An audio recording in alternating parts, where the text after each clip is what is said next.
Forgotten. Mists of Bridlewood. Chapter 16. Earth Magic. 1 week later, Sunset Shimmer sat in one of the back rooms of the schoolhouse, having converted it into her private office.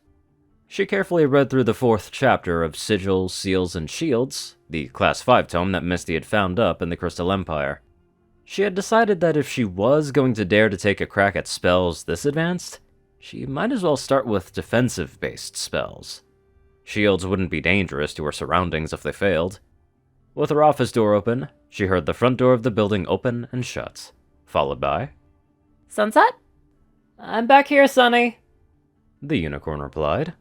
The Earthmare came to her doorway, cradling a flower pot that had, some kind of vegetable protruding from the soil. "Hey there, Sonny. Practice is going well, I take it? What have you got there?" Sunset asked. "This is the unexpected results part I was talking about. I was practicing growing specific fruits, and I don't know if I told you, but before I started working in the museum, I ran a smoothie cart for a living. And with smoothies, you're combining fruits and veggies together all the time, so that's what came to mind when I was instantly creating fruits. Then this happened." Sunset looked at the fruit in the pot as Sunny set it down on her desk. It looked like a small tree, and on it was a single fruit that looked like a pear, up until about halfway where the tip became much more yellow and textured like a banana. "So, what were you thinking of?" Sunset asked. "Combining a pear and a banana for the Pear Nana Delight smoothie," The Earthmare answered. I'll be right back," the unicorn told her, getting up and leaving the room for a moment. She returned with a wooden cutting board and a chef's knife. She pulled the odd-looking fruit from the branch and set it down on the cutting board. She got it steady as she could and began slicing it up into bite-sized pieces. Once that was done, she picked up a piece, gave it a sniff, then shrugged and popped it into her mouth. "Yep, that definitely tastes like a Pear Nana smoothie to me," Sunset told her, immediately going for another piece. Sunny followed her example and tried to bite herself, and her taste buds immediately loved it, going back for another slice. "Well, I think you've just proven that this is going to revolutionize gardening and farming in Equestria," Sunset told her. "How?" Sunny asked. "Well, just think of new possible flavors. Not to mention the space that will be saved in gardening plots and farm fields. I'm surprised that Izzy hasn't come to you and asked for an entire spectrum of flowers yet." Sunset answered. "Well, she kinda has," the Earthmare admitted. Sunset chuckled. "Well, I can definitely clear you some time for a demonstration for the classes tomorrow. I could definitely source a blender if you want to get back into smoothie making for a day. What do you say?" Sunset asked. Sunny popped another slice of pear nana into her mouth. "I'd say let's do it." Izzy drove her new scooter down the main path into Bridlewood, not wanting to be late to class. Apparently, there would be smoothies today. With her new vehicle, she had kept herself plenty busy with faster-paced unicycling, and looked forward to offer these services in Maritime Bay when she visited. But right now, she was looking forward to what Sunset called a special class demonstration, which would apparently involve smoothies. She got several waves and greetings as she passed by unicorns not attending class today, which she returned while keeping her eyes on the road ahead. Pulling up next to Sunset's schoolhouse, she parked her scooter, then headed inside where she saw a few students already mingling. There was about 5 minutes before class was scheduled to start. She took her seat up front, seeing Sunset and Sunny up at the front desk behind more than a dozen flower pots. "You sure about this, Sunset? I have never taught a class before," Sunny said to the headmare. "Don't sweat it, Sunny. You won't be teaching, I'll be. You will just be the demonstration. All you have to do is focus on your new magic," Sunset assured her. "Alright, if you say so," Sunny replied, bending down underneath the counter to put 2 blenders up on the top of the bar and plug them in. "Alright, class, let's get settled down and seated," Sunset announced, picking up her clipboard to take attendance. She found Misty was not present for the 3rd day in a row.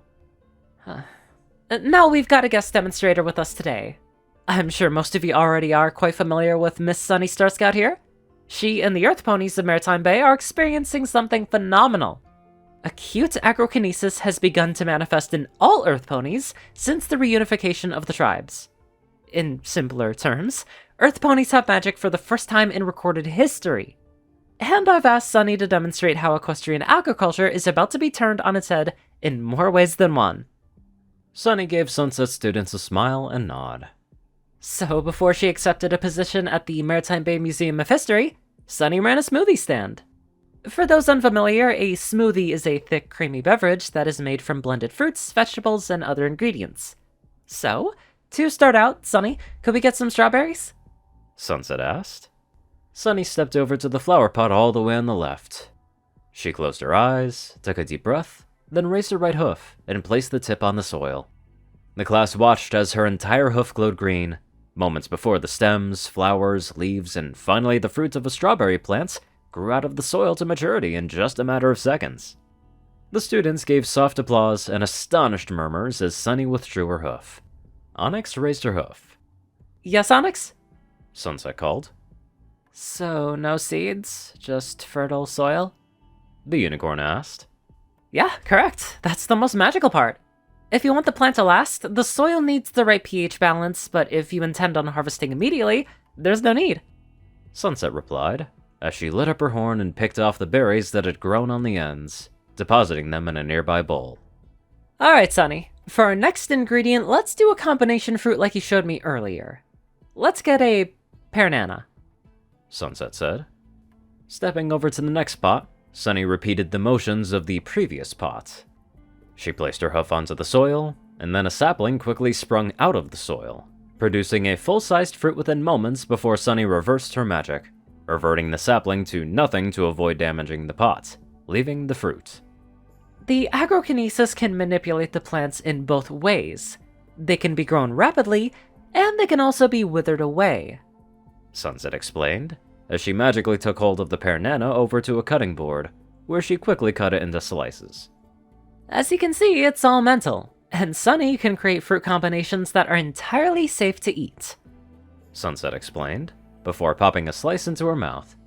If your smoothie ingredients are fresh and not frozen, then you generally add ice to your blender to make it colder, but this also may result in a watered-down taste. Sunset tossed the strawberries into the first blender, and then the sliced pear-nana before adding in a few ice cubes and a couple of scoops of yogurt. She capped the blender and turned it on while Sunny continued with the magical fruit growing.